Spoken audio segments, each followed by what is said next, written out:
ఈ కార్యక్రమం అది ఒకసారి లైవ్ చూద్దాం. ప్రజాపాలన మా ప్రభుత్వం తీవ్రంగా కృషి చేస్తుంది. ఒకనాడు తెలంగాణ పబ్లిక్ సర్వీస్ కమిషన్ అంటే ప్రశ్నాపత్రాలు పరీక్షా కేంద్రాలలో ఉండకుండా జిరాక్స్ సెంటర్లలో ఎక్కడ పడితే అక్కడ విచ్చలవిడిగా అమ్ముకుంటుంటే పరీక్షలు రాసిన లక్షలాది మంది నిరుద్యోగ యువకులు ఆందోళనకు గురై ఆందోళన బాట పడుతున్న సందర్భంలో తెలంగాణ పబ్లిక్ సర్వీస్ కమిషన్ని సంపూర్ణంగా ప్రక్షాళన చేసి ఎలాంటి అనుమానాలకు ఎలాంటి తప్పిదాలకు అవకాశం లేకుండా పబ్లిక్ సర్వీస్ కమిషన్ని కొత్తగా నియమించి ఆ నియామకాల ద్వారా నిరుద్యోగ యువకులకు ఉద్యోగ నియామకాలు అందించాలన్న ఆలోచన మా ప్రభుత్వం చేస్తున్నది. అందుకే ఈరోజు పబ్లిక్ సర్వీస్ కమిషన్ నిర్వహిస్తున్న ఏ పరీక్షల మీద లక్షలాది మంది నిరుద్యోగ యువకులకు ఎలాంటి అనుమానాలు లేవు. గత 9 సంవత్సరాలు ఉద్యోగ నియామకాల కోసం నోటిఫికేషన్లు ఇవ్వమని కదము దొక్కిన విద్యార్థులు ఈనాడు మన ప్రభుత్వం వెంటనే ఇస్తున్న ఉద్యోగ నోటిఫికేషన్లను మళ్ళీ కొంతకాలం వాయిదా ఇవ్వండి, అన్ని నోటిఫికేషన్లు ఒకేసారి వస్తే మేము పరీక్షలు రాయడం కష్టమవుతుంది, మాకు అన్ని పరీక్షలు హాజరు కావాలి, ఒక దాంట్లో కాకపోతే ఇంకొక దాంట్లో అయినా మాకు ఉద్యోగ అవకాశాలు వస్తాయి అని చెప్పి వాళ్ళందరూ మా ప్రభుత్వానికి విజ్ఞప్తి చేసింది. అందుకే గ్రూప్ 2 పరీక్షల్ని వాయిదా వేసి మీకు అనుకూలమైన నిర్ణయం తీసుకోవడం జరిగింది. ఆనాడు ఉద్యోగ అవకాశాల కోసం కదం దొక్కిన మీరు ఈనాడు నోటిఫికేషన్లు ఇవ్వడంతో శిక్షణ తరగతులలో మీరు నిమగ్నమై చదువుకుంటున్నారు. అందుకే ఈరోజు తెలంగాణలో నిరుద్యోగ యువకులు ఉత్సాహంతో ఈ ప్రభుత్వం మాకు ఉద్యోగాలు ఇస్తుందన్న ఆలోచనతోనే పరీక్షలకు తయారవుతున్నారు. ఈ నేపథ్యంలో తెలంగాణ రాష్ట్రం నూతనంగా ఏర్పడ్డ రాష్ట్రం అభివృద్ధే కాదు, కొన్ని అవలక్షణాలను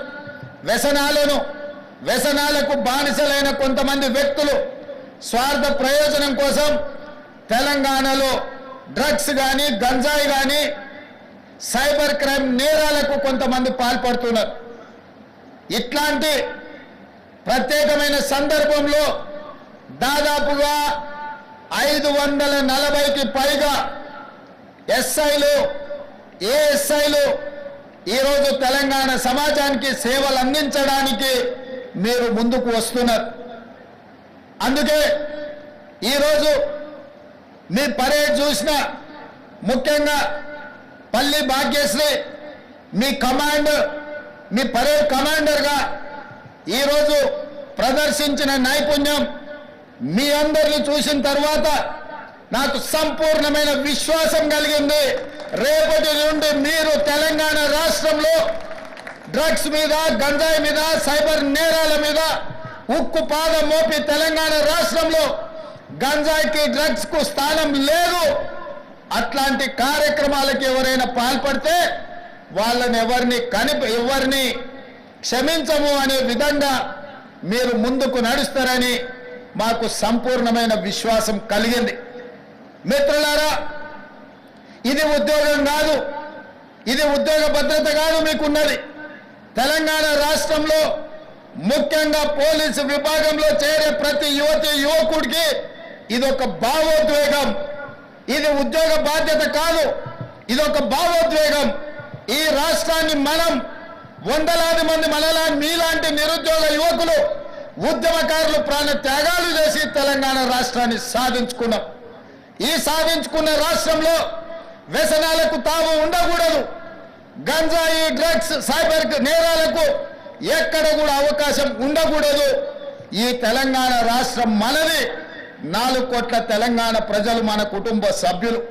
వాళ్ళు ఎలాంటి సమస్యలు ఎదుర్కొన్నా అది మన వైఫల్యమే అవుతుంది. మన మీద సంపూర్ణమైన విశ్వాసం పెట్టుకొని ప్రజాప్రతినిధులతో పాటు 24 గంటలు ప్రజలకు అందుబాటులో ఉండి ప్రజలకు అవసరమైన అందించే సేవలు పోలీసులే. పోలీసులకు సమయం లేదు, సందర్భం లేదు.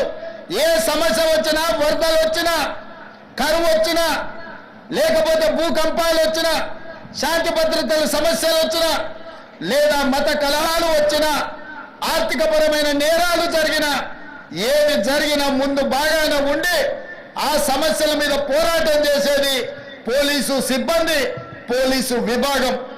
అందుకే నేను మీతో పంచుకున్నది ఇది ఉద్యోగం కాదు, ఇది ఒక భావోద్వేగం.